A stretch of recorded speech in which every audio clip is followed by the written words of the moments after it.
स्वागत है आप सभी का आपके अपने YouTube चैनल में जिसका नाम है बायोलॉजी कॉन्सेप्ट और मैं हूं सुरभि माथुर। और बच्चों, हम लोग पढ़ रहे थे क्लास 11th का chapter number 2, that is biological classification. उसमें लास्ट वीडियो लेक्चर जो मैंने कल दिया था उसमें मैंने आपको पढ़ाया था RH वटेकर का क्लासिफिकेशन, 5 किंगडम क्लासिफिकेशन। उसमें 5 जो किंगडम्स थी वो थी मोनेरा, प्रोटिस्टा, फंजाई, प्लांटी और एनिमेलिया। आज हम उनमें से एक किंगडम लेंगे, किंगडम मोनेरा। तो आइए शुरू करते हैं ये मजेदार सा टॉपिक। बच्चों, मोनेरा में जो है वो हम बेसिकली किसको रखते हैं? हम रखते हैं, एग्जाम्पल से हम इसको पढ़ते हैं, इसमें हम रखते हैं बैक्टीरिया। ठीक है। अब ये जो बैक्टीरिया होते हैं, ये बैक्टीरिया कैसे होते हैं? कॉस्मोपॉलिटन। कॉस्मोपॉलिटन कह रही हूं, इसका मतलब क्या है? इसका मतलब ये है कि ये सर्वव्यापी, यानी सभी जगह पर मिलते हैं। यानी एयर में भी मिलेंगे, ये सॉइल में भी मिलेंगे, ये वाटर में भी मिलेंगे। तो सब जगह मिलने वाले ऑर्गेनिजम्स को हम कहते हैं कि वो कैसे हैं? कॉस्मोपॉलिटन है। अब ये बैक्टीरिया का हम लोग आज जो जो पढ़ेंगे वो पढ़ेंगे, उसका क्लासिफिकेशन पढ़ेंगे और स्ट्रक्चर पढ़ेंगे। तो आइए सबसे पहले हम देखते हैं इसका क्लासिफिकेशन। क्लासिफिकेशन जो बच्चों बैक्टीरिया का किया गया है वो किया गया है on the basis of shape. तो हम सबसे पहले देखेंगे classification of bacteria, classification of bacteria. और क्राइटेरिया जो रहेगा वो क्या रहेगा? शेप रहेगा। अब कुछ बैक्टीरिया तो बच्चों कैसे होते हैं? स्फेरिकल इन शेप होते हैं, है ना, गोलाकार होते हैं। जैसे कि मैं बना के बताती हूँ आपको, इस तरीके से होते हैं। तो जब भी बैक्टीरिया का शेप स्फेरिकल हो तो हम उसे क्या नाम दे देंगे? कोकाई। अब अगर मान लीजिए दो बैक्टीरिया, दो स्फेरिकल बैक्टीरिया आपस में एक दूसरे से जुड़े हुए हैं तो हम इसको क्या कह देंगे? डिप्लोकोकाई या डिप्लोकोकस। डिप्लोकोकस। अगर मान लीजिए चार बैक्टीरिया, स्फेरिकल बैक्टीरिया आपस में इस तरीके से जुड़े हुए हैं तो हम इसे क्या कह देंगे? टेट्राकोकस। टेट्राकोकस। और अगर मान लीजिए इन स्फेरिकल बैक्टीरिया ने क्या करा कि एक चेन बना दी कुछ इस तरीके से, इस तरीके से एक इन्होंने चेन बना ली, तो हम इसे क्या कह देंगे? स्ट्रेप्टोकोकस। स्ट्रेप्टोकोकस। अब अगर इन बैक्टीरिया ने अंगूर के गुच्छे के जैसे स्ट्रक्चर बना दिया, ऐसा ऐसा स्ट्रक्चर बना लिया, तो हम इसे क्या कह देंगे? स्टेफाइलोकोकस। स्टेफाइलोकोकस। तो ये शेप आपको पता होनी चाहिए, एनसीईआरटी में नहीं दे रखी लेकिन आपको पता होनी चाहिए। नीट की अगर आप प्रिपरेशन कर रहे हैं, नहीं भी कर रहे हैं तो भी पता होनी चाहिए। बैक्टीरिया को हमने सबसे पहले शेप के आधार पर बांटा। कैसे? अगर स्फेरिकल है तो हम उसे कोकाई कह रहे हैं, दो अगर आपस में जुड़े हुए हैं तो डिप्लोकोकस, चार जुड़े हुए हैं तो टेट्राकोकस, अगर एक चेन बना रहे हैं तो स्ट्रेप्टोकोकस, और अगर अंगूर के गुच्छे की तरह है यानी क्लस्टर ऑफ ग्रेप्स की तरह है तो इन्हें स्टेफाइलोकोकस कहेंगे। दूसरी बात आती है कि अगर ये बैक्टीरिया का शेप क्या हो? रॉड शेप हो, इस तरीके से, ये इस तरीके से शेप हो, तो इसे हम क्या कह देते हैं? बैसिलस। बैसिलस। अब यहां पर भी अगर दो रॉड शेप बैक्टीरिया एक दूसरे से जुड़े हुए हों तो हम इसको क्या कह देंगे? डिप्लोबैसिलस। वहां क्या कहा था? डिप्लोकोकस, यहां क्या कह देंगे? डिप्लोबैसिलस। फिर अगर मान लीजिए इन्होंने भी एक चेन बना ली, इस तरीके से एक चेन बना ली रॉड शेप बैक्टीरिया ने, तो इसको क्या कह देंगे? स्ट्रेप्टोबैसिलस। स्ट्रेप्टोबैसिलस। समझ में आ गई बात? तीसरी जो शेप होती है वो शेप होती है कॉमा की जैसे, है ना। कॉमा के जैसे अगर शेप बना ली तो उसको हम क्या नाम देते हैं? उसको हम नाम देते हैं विब्रियो। आपने नाम सुना होगा विब्रियो कॉलेरा, है ना, जो कॉलेरा डिसीज कॉज करता है। तो अगर कॉमा शेप है तो हम उसे क्या नाम दे देंगे? विब्रियो। और अगर मान लीजिए कि वो कैसा है? स्पाइरल शेप है, इस तरीके से, इस तरीके से है, ये शेप बनाई, स्पाइरल शेप बनाई, तो हम इसे क्या नाम देंगे? स्पाइरुलम।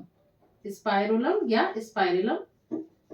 ये चार तरह की शेप हुई। और कुछ बैक्टीरिया ऐसे होते हैं जो कंटिन्यूअस अकॉर्डिंग टू एनवायरनमेंट अपनी शेप को चेंज करते रहते हैं, उनको हम कहते हैं प्लियोमॉर्फिक। तो सबसे पहले हम लोगों ने क्या देखा कि बैक्टीरिया जो है वो कॉस्मोपॉलिटन है, पहला इंपॉर्टेंट पॉइंट। दूसरी बात, हमने क्लासिफिकेशन देखा। क्लासिफिकेशन जो देखा वो हमने किसके बेस पे देखा? On the basis of shape. Shape के बेस पर अगर स्फेरिकल है, मैं यहां लिख देती हूँ, स्फेरिकल है तो उन्हें कोकस नाम देंगे। अगर रॉड शेप्ड है तो उन्हें बैसिलस नाम देंगे। अगर वो कॉमा शेप्ड है तो उसे हम विब्रियो नाम देंगे। अगर स्पाइरल शेप है तो स्पाइरोलम नाम देंगे। और अगर वो अपनी शेप को कंटिन्यूअस चेंज कर रहा है तो उससे हम, ऐसे बैक्टीरिया को हम प्लियोमॉर्फिक कहेंगे। ठीक। अब इंपॉर्टेंट बात क्या है कि यहाँ पर से टेट्राकोकस पे से क्वेश्चन को पूछा जाता है, इसके एग्जाम्पल पूछ लिए जाते हैं। तो यहाँ पर आपको नाम याद रखना होगा नाइजीरिया। नाइजीरिया जो टेट्राकोकस बैक्टीरिया है, इसका एग्जाम्पल पूछ लिया जाता है कि टेट्राकोकस बैक्टीरिया का एग्जाम्पल दो, तो हमें क्या नाम याद रखना है, नाइजीरिया। समझ में आ गई बात। यहाँ पे से कॉमा शेप बैक्टीरिया का नाम पूछा जाता है, तो विब्रियो कॉलेरा का नाम आपको याद रखना है, विब्रियो कॉलेरा। मैं वो भी लिख देती हूँ, स्पीशीज। यहाँ पर से क्वेश्चन पूछा जाता है। किसी एक बैसिलस बैक्टीरिया का एग्जाम्पल दीजिए, तो वहां पर आपको नाम याद रखना पड़ेगा लैक्टोबैसिलस। ये आपको वही वाला बैक्टीरिया है जो किसमें मिलता है, जो दही में मिलता है, यानी दूध से जो दही जमाने की प्रोसेस है उसमें जो बैक्टीरिया इन्वॉल्व होता है उसको हम क्या कहते हैं, लैक्टोबैसिलस कहते हैं। क्लियर हो गई बात। तो एक क्लासिफिकेशन तो ये हुआ on the basis of shape. दूसरा जो क्लासिफिकेशन बच्चों होगा वो होगा फ्लैजिला की प्रेजेंस और एब्सेंस के बेस पर। तो मैं इसको इरेज करती हूँ और फटाफट से आपको बताती हूँ कि फ्लैजिला प्रेजेंट है तो बैक्टीरिया को क्या कहेंगे, अगर एब्सेंट है तो क्या कहेंगे। दूसरा क्राइटेरिया रहेगा on the basis of presence और एब्सेंस ऑफ फ्लैजिला, प्रेजेंस और एब्सेंस ऑफ फ्लैजिला। फ्लैजिला क्या होता है बच्चों, फ्लैजिला एक लोकोमोटरी ऑर्गन होता है जिसके थ्रू बैक्टीरिया मूवमेंट करता है। अब अगर मान लीजिए किसी बैक्टीरिया में फ्लैजिला जो है वो एब्सेंट है, तो हम उस ऐसे बैक्टीरिया को क्या कह देंगे, एट्राइकस। ठीक। और अगर किसी में प्रेजेंट है तो हम उसको क्या कह देंगे, उसको हम कहेंगे कि वो कैसा है, ट्राइकस है। ठीक है, ट्राइकस है। अगर नहीं है तो एट्राइकस, अगर है तो ट्राइकस। क्या चीज, फ्लैजिला। अब अगर मान लीजिए कोई इस तरीके का बैक्टीरिया है, उसमें केवल एक ही फ्लैजिला प्रेजेंट है, ये फ्लैजिला बनाई मैंने। ठीक है, तो इस दूसरे मार्कर से बना देती हूँ ताकि आपको क्लियर हो जाए एक बार। ये इसको हटा के मैं इसको ब्लू मार्कर से बना देती हूँ। ये मैंने एक फ्लैजिला बनाया। ठीक है, तो ऐसे बैक्टीरिया जिसमें कि केवल एक ही फ्लैजिला प्रेजेंट है उसको हम कहेंगे मोनोट्राइकस। ठीक है, अब दूसरा लिया, बैक्टीरिया बनाया और बैक्टीरिया के दोनों एंड्स पर, ये बैक्टीरिया और इसके दोनों एंड्स पर फ्लैजिला प्रेजेंट है, यहां पर भी और यहां पर भी। ठीक है, तो इसको हम क्या कहेंगे, एम्फीट्राइकस। एम्फी का मतलब क्या हो गया, दोनों, एम्फीट्राइकस। क्लियर हो गई बात। तीसरी कंडीशन क्या होगी कि बैक्टीरिया है और उस बैक्टीरिया के किसी एक ही एंड पर फ्लैजिला है, लेकिन उसका नंबर क्या है, 2 या 2 से ज्यादा है। ये इस तरीके से, इस तरीके से। ठीक है, तो इसको हम क्या कहेंगे, इसको हम कहेंगे सिफेलोट्राइकस, सिफेलोट्राइकस। क्लियर। और चौथी कंडीशन हमारे पास क्या है कि बैक्टीरिया है और उसकी पूरी ही सरफेस पर क्या प्रेजेंट है, फ्लैजिला प्रेजेंट है। बैक्टीरिया बनाया स्पाइरल शेप और उस पे सब तरफ आप क्या बना दीजिए, फ्लैजिला बना दीजिए। तो इसको हम क्या कहेंगे, इसको हम कहेंगे पेरीट्राइकस। क्लियर हो गई बात। तो ये जो दूसरा क्लासिफिकेशन था ये किसके बेस पर था, on the basis of presence और एब्सेंस ऑफ फ्लैजिला। अगर फ्लैजिला प्रेजेंट है तो हम उसे ट्राइकस कहेंगे, जिसके 4 टाइप हुए। अगर एक फ्लैजिला प्रेजेंट है, किसी भी एंड पर हो सकती है, तो मोनोट्राइकस। अगर दोनों एंड्स पे फ्लैजिला प्रेजेंट है तो एम्फीट्राइकस। अगर किसी एक ही एंड पर फ्लैजिला है लेकिन उसका नंबर 2 या 2 से ज्यादा है तो उसे सिफेलोट्राइकस। और अगर मान लीजिए उस पर पूरी ही सरफेस पर फ्लैजिला प्रेजेंट है तो उसे पेरीट्राइकस कहेंगे। फ्लैजिला का काम क्या होता है, लोकोमोशन यानी मूवमेंट में हेल्प करना। अब हम आगे बढ़ते हैं। अब हम देखेंगे कि जो बैक्टीरिया है उस बैक्टीरिया का स्ट्रक्चर किस तरीके का होता है। बैक्टीरिया का स्ट्रक्चर तो हमने सबसे पहले इसका कंप्लीट कर लिया, क्लासिफिकेशन। अब हम देखेंगे structure of bacteria. Structure of bacteria, structure of bacteria. देखो बच्चों, जो बैक्टीरिया का स्ट्रक्चर होता है उस बैक्टीरिया में सबसे पहले मैंने एक सेल ड्रॉ कर दी, एक बैक्टीरियल सेल ड्रॉ कर दी। इस बैक्टीरियल सेल के चारों तरफ 2 कंडीशन है कि या तो हमें मिल सकती है एक स्लाइम लेयर। किस तरीके से, इस तरीके से। जैसे मान लीजिए मैंने इस तरह से बना दी, ये डॉट डॉट्स करके बना दिया यहाँ पे, ये पूरे में। ये जो लेयर है ये एक विस्कस लेयर होती है। ये जो पूरी लेयर बना रही हूँ इसको मैं क्या कहूंगी, ये अगर ये लेयर पतली होती है तो हम उसको क्या कह देते हैं, स्लाइम लेयर, या फिर हम इसको क्या कह देते हैं, विस्कस लेयर, विस्कस लेयर। ये जो लेयर होती है बच्चों, ये बनी होती है किसकी? पॉलीसेकेराइड की। दूसरा पॉइंट क्या आया? किसकी बनी होती है? पॉलीसेकेराइड की।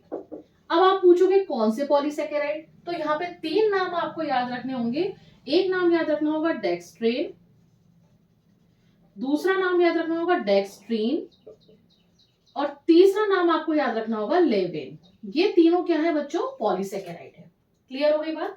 यहाँ मैंने आधे में बनाया है, पूरे में होता है इस तरीके से। बेसिकली ये देखिए इस तरीके से होता है। तो जो सबसे बाहर की तरफ मिलेगी वो आपको मिलेगी स्लाइम लेयर।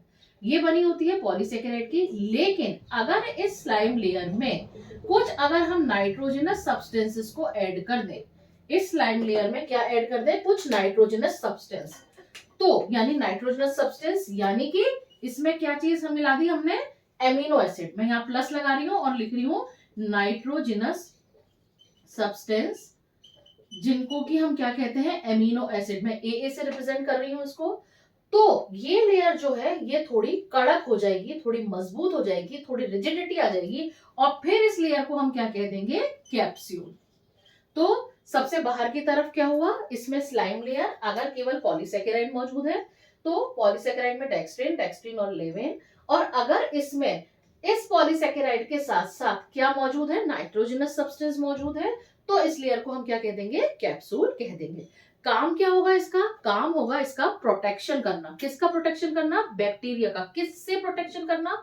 तो डेसिकेशन से, और जो एंटीबायोटिक्स है उनसे इसको प्रोटेक्ट करने का काम ये करती है। फिर बारी आती है जो अंदर ये जो ब्लैक मार्कर से बनाई है बच्चों, वो क्या है बेटा? वो है सेल वॉल। अब सेल वॉल जो है वो किसकी बनी होती है? सेल वॉल बनी होती है दो चीजों की, एसिटाइल ग्लूकोसामीन, ग्लूकोसामीन और एसिटाइल म्यूरामिक एसिड। बेटा इन सब के नाम पूछे जाते हैं इसलिए इनको बहुत अच्छे से लर्न करना। एसिटाइल ग्लूकोसामीन और एसिटाइल म्यूरामिक एसिड इसकी बैक्टीरिया की सेल वॉल में प्रेजेंट होते हैं। अब अगर इसमें आप इनकॉर्पोरेट कर दें क्या? थोड़े से लिपिड्स, थोड़े से प्रोटीन्स, लाइट चली गई, और थोड़ा सा पॉलीसेकेराइड, पॉलीसेकेराइड, तो ये जो सेल वॉल होगी इसकी रिजिडिटी और ज्यादा बढ़ जाएगी। 1 मिनट, ठीक है। अगर सेल वॉल में acetyl glucosamine, acetyl muramic acid के साथ साथ लिपिड, प्रोटीन्स और पॉलीसेकेराइड्स और ऐड कर दिए जाएं तो इसकी रिजिडिटी बढ़ जाएगी, और तब इस सेल वॉल को हम क्या कह देंगे कि ये सेल वॉल किसकी बनी हुई है? ये सेल वॉल बनी हुई है म्यूकोपेप्टाइड या पेप्टाइडोग्लाइकेन, पेप्टाइडोग्लाइकेन। समझ में आ गई बात? दो बातें मैंने आपको बताई। सबसे बाहर की लेयर मैंने बताई स्लाइम लेयर, विस्कस लेयर। कब कह रहे हैं? जब वो पॉलीसेकेराइड की बनी हुई है, और अगर उसमें पॉलीसेकेराइड के साथ साथ नाइट्रोजनस सब्सटेंस यानी कि एमिनो एसिड ऐड हुआ है तो उसे हम कह देंगे कैप्सूल। काम होगा डेसिकेशन से बचाना बैक्टीरिया को, और उसको प्रोटेक्ट करना एंटीबायोटिक्स से। उसके बाद सेल वॉल की बात करी। सेल वॉल जो है वो एसिटाइल ग्लूकोसामीन की और एसिटाइल म्यूरामिक एसिड की बन रही है। अगर इसमें लिपिड, प्रोटीन और पॉलीसेकेराइड्स ऐड कर दिए जाए तो ये क्या कहलाएगी? ये किसकी बन जाएगी? फिर ये और रिजिड हो जाएगी, और तब इन सब कंपाउंड्स को मिला करके हम क्या कह देंगे कि सेल वॉल किसकी बनी हुई है? म्यूकोपेप्टाइड या पेप्टाइडोग्लाइकेन की बनी हुई है। क्लियर हो गई बात? उसके बाद सेल वॉल से अंदर की तरफ आपको मिलेगी एक लेयर जो होगी किसकी? सेल मेम्ब्रेन की। ये मैं जो ब्लू कलर के मार्कर से बना रही हूँ, या मैं कलर चेंज कर देती हूँ एक बार, मार्कर का रेड ले लेती हूँ।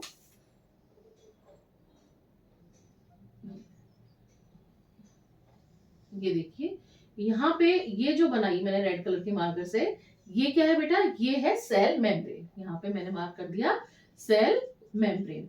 सेल मेम्ब्रेन बोलो या प्लाज्मा मेम्ब्रेन बोलो या साइटोप्लाज्मिक मेम्ब्रेन बोलो, एक ही बात है। और ये सेल मेम्ब्रेन जो बनी होती है वो किसकी बनी होती है? फॉस्फोलिपिड की बनी होती है। मैं यहाँ पे इसके बारे में लिख रही हूँ, किसकी बनी होती है? फॉस्फोलिपिड की, फॉस्फोलिपिड की बनी होती है। इसके अलावा क्या इसमें प्रॉपर्टीज होती है? ये सेमी परमेबल होती है। तो इस पॉइंट को भी मैं मेंशन कर रही हूँ, कैसी होती है? सेमी परमेबल होती है, यानी कि हर कोई मॉलिक्यूल इसमें अंदर नहीं जा सकता, सर्टेन मॉलिक्यूल्स ही इसके थ्रू एक्सेस कर सकते हैं। तो ये मैंने बताया आपको सेल मेम्ब्रेन के बारे में। उसके बाद ये सेल मेम्ब्रेन कई जगहों पर क्या होता है? अंदर की तरफ मुड़ी हुई होती है। किस तरीके से, इस तरीके से इनफोल्डेड होती है, ये इस तरीके से, ये इस तरीके से। इस स्ट्रक्चर को जब ये अंदर की तरफ मुड़ी हुई होती है तो इसे हम क्या कहते हैं, मीजोसोम्स कहते हैं। और ये मीजोसोम्स क्या करते हैं, रेस्पिरेटरी एंजाइम्स को सिक्रिएट करने का काम करते हैं। तो यहाँ पर ये मीजोसोम इक्विवेलेंट हो गए किसके, यूकैरियोटिक सेल में मिलने वाले माइटोकॉन्ड्रिया के। तो यहाँ पर जो बोलेंगे सेल मेम्ब्रेन किसके अंदर हुई, सेल वॉल के अंदर हुई, कई किसकी बनी हुई, फॉस्फोलिपिड की हुई, सेमी परमेबल हुई, और इस में कई इनफोल्डिंग्स मिलती है सेल मेम्ब्रेन की जिनको हम कहते हैं मीजोसोम्स, जिसमें मिलते हैं रेस्पिरेटरी एंजाइम, तो इक्विवेलेंट टू माइटोकॉन्ड्रिया। क्लियर हो। और ये काम 2-3 जगह पर होगा, यही नहीं कि यहीं पे मीजोसोम प्रेजेंट है, ये यहाँ पे इस तरीके से इनफोल्डिंग्स होगी, ये इस तरीके से, ये ठीक है, ये भी मीजोसोम्स ही कहलाएंगे। अब ये जो बीच की स्पेस है, किसके बीच की स्पेस, सेल वॉल और सेल मेम्ब्रेन के बीच की स्पेस, इस स्पेस को हम बोलेंगे पेरीप्लाज्मिक स्पेस। पेरीप्लाज्मिक स्पेस किस किसके बीच की जगह, सेल वॉल और सेल मेम्ब्रेन के बीच की जो जगह होगी। उसके अलावा जब हम सेल मेम्ब्रेन से अंदर की तरफ बढ़ेंगे तो आपको मिलेगा क्या, साइटोप्लाज्म, और उस साइटोप्लाज्म में आपको क्या क्या मिल जाएगा, आपको मिलेगा reserve food material. Reserve food material जो होगा वो ग्लाइकोजन के फॉर्म में भी हो सकता है, वो लिपिड के फॉर्म में भी हो सकता है, वो वॉल्यूटिन ग्रेन्यूल्स के फॉर्म में भी हो सकता है। तो ये चीजें किस में मिलेंगी आपको, ये इसके साइटोप्लाज्म में मिलेंगी। साथ ही साथ आपको यहाँ पर सेंटर की तरफ मिलेगा क्या, आपको मिलेगा क्रोमेटोफोर, या आप कह सकते हैं जीनोफोर। क्रोमेटोफोर नहीं बोलेंगे, जीनोफोर बोलेंगे। मैं यहाँ पे से इसको इरेज कर रही हूँ, यहाँ पे या यहाँ लिख देती हूँ। यहाँ पे आपको किस तरह का स्ट्रक्चर मिलेगा, देखिए यहाँ पे आपको मिलेगा कोई एक वेल ऑर्गेनाइज्ड न्यूक्लियस नहीं होगा, क्योंकि ये किस में आ रहा है, बैक्टीरिया को या किंगडम मोनेरा को जब क्लासिफाई किया था आर.एच. विटेकर ने, तो क्या बताया था कि इसका सेल टाइप किस तरह का होता है, प्रोकैरियोटिक टाइप का होता है। तो इसमें जो डीएनए मिलेगा वो आपको ऐसे ही पड़ा हुआ मिलेगा, न्यूक्लियस वेल डेवलप नहीं होगा, न्यूक्लियर मेम्ब्रेन नहीं होगी, न्यूक्लियोलस नहीं होगा। इसमें यहाँ पर ये जो मिलेगा न्यूक्लियर मटेरियल वो मिलेगा किसके फॉर्म में, डीएनए या आरएनए के फॉर्म में। डीएनए डबल स्ट्रैंडेड होगा, लेकिन इंपॉर्टेंट बात क्या है कि उसमें हिस्टोन प्रोटीन नहीं होंगे। तो इस तरीके का डीएनए मिलेगा। अब ये देखो, ये यहाँ पे ऐसे बनाया, फिर ये यूं बनाया, इस तरीके से बनाया, और ये हो गया आपका डबल स्ट्रैंडेड डीएनए। लेकिन जब रेप्लिकेशन की प्रोसेस होगी तो ये डबल स्ट्रैंडेड डीएनए खुल जाएगा और ये इस तरीके से वापस अपनी इस सिचुएशन में आ जाएगा।